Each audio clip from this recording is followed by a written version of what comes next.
Welcome to Challenge the Challenger with NatWest and Team GB, the show where I ask the challenging questions of athletes turned entrepreneur, and they challenge me to take on their sports.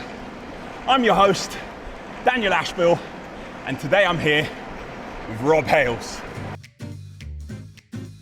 Rob Hayles is a three-time Olympic medalist and double-track world champion. Retiring from the sport in 2019, Rob has since opened his own carbon repair business, Carbon Concepts, that also sees him producing bespoke jewellery at his workshop in the heart of the Peak District. Professional cyclist for 27 years before you retired. How did you navigate your way into a normal life and into business? The day I stopped, I had like a sad feeling. It was really hard for me to get my head around not being an athlete, but it was my choice. And that's why you started your own business? I started my own business to work on my own, still involved in cycling, repairing, carbon repairs. I've always been good with my hands. My schoolwork, the paperwork, the books, they were left at school. But anything involving creativity with my hands, I bring it home. Even when I was racing as an athlete, I was always trying to be creative in the way that I raced. My dad was a professional wrestler.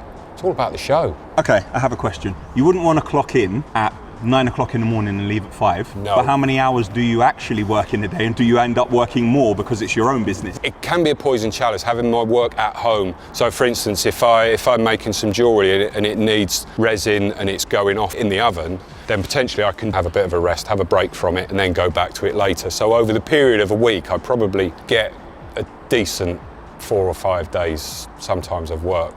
But yeah, it can be spread out. I can be out there at 11 o'clock at night. You know, this would be a lot more fun if there was a basket in front of yours that I could sit in, or you had like trick nets on the back that I could stand. Like E.T. Exactly. The little E.T. basket. Do you feel that the determination that you applied as an Olympian, do you think that skill was transferable into business? I think most definitely, yes. I had to work at times on it as an athlete.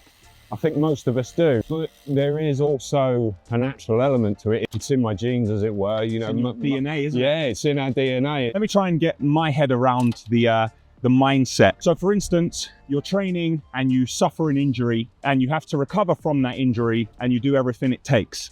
Having a challenge in the business world, do you tackle it in the same way? Yeah, there's setbacks all around us. How do you take the punches? Do you take them on the chin and crack on, or do you hide away from them? You'll know yourself. It's not linear, and that's the thing with being an athlete. You don't start at one point and it's a straight line to your goal.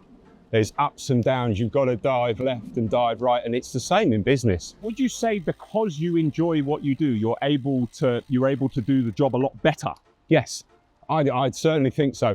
I've spoken to quite a few bike riders and they're saying, Rob, what do I do now? Where do I go from here? And the only advice that I can really give someone is, you need work, but try not to get a job.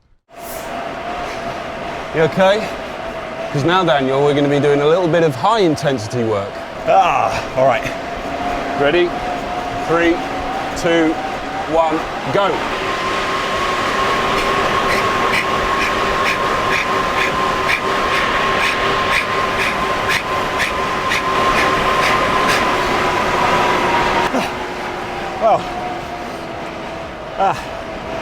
Question time.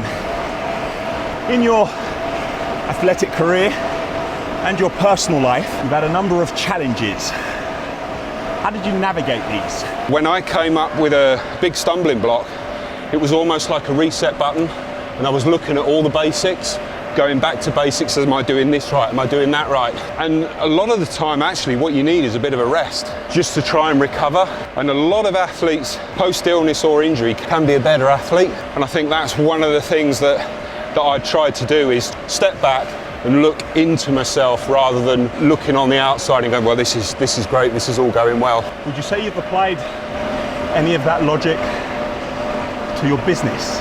I certainly try to, yes. As an athlete, every morning I would wake up and one of the first thoughts is, how do I feel today? Where am I sore? do I feel like I'm able to do the work that I need to do today?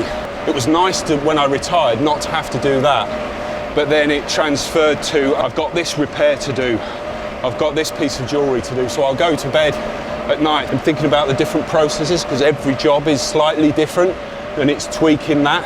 So that's the sort of thing that would keep me awake now, and then I wake up in the morning and go, right, okay, I'm ready for the task ahead, hopefully. On the count, 3, 2, 1.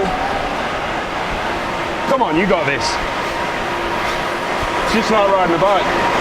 Uphill the entire time. Into a headwind. Constantly. It's like running a business, isn't it? Worst business decision you've ever made? Being self-employed, probably.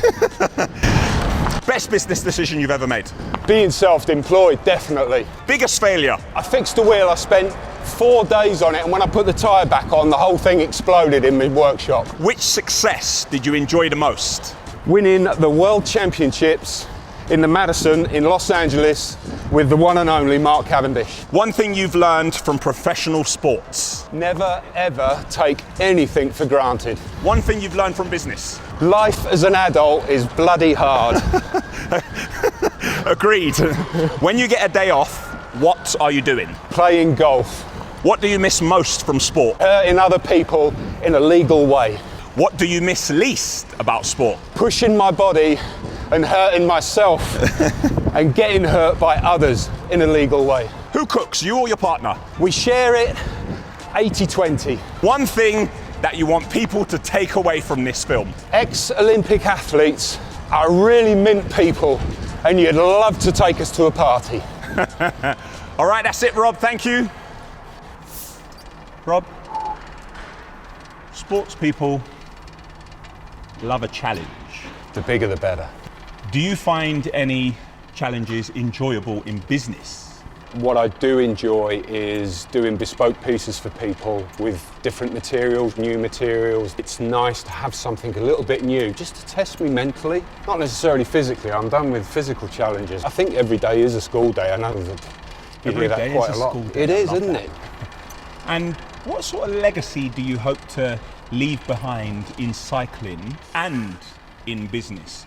In the cycling side, I like the fact that I've had a foot in both camps of pre-lottery funding, when outside of the UK, nobody really knew about British cycling. And obviously 1997, when the funding came in, 2000, 2004 and through the Olympics, people certainly know about British cycling, and it's transcended the track and gone on obviously to the road world champions, yellow jersey holders in Tour de France. So it's nice to have been a part of that journey. In business, it's very niche, some of the stuff that I'm doing, especially on the jewellery side, and there's certainly quite a few bits and pieces that I've got out there, wedding rings for instance, that hopefully will be worn for decades to come. I find that really special. That is really special. Thank you for watching, and stay tuned for another episode of Challenge the Challenger, where I'll be with ex-Team GB swimmer and co-founder of the Black Swimming Association, Alice Deering. Don't miss it. Why are you out of breath? Athletes hurt on the inside, mate.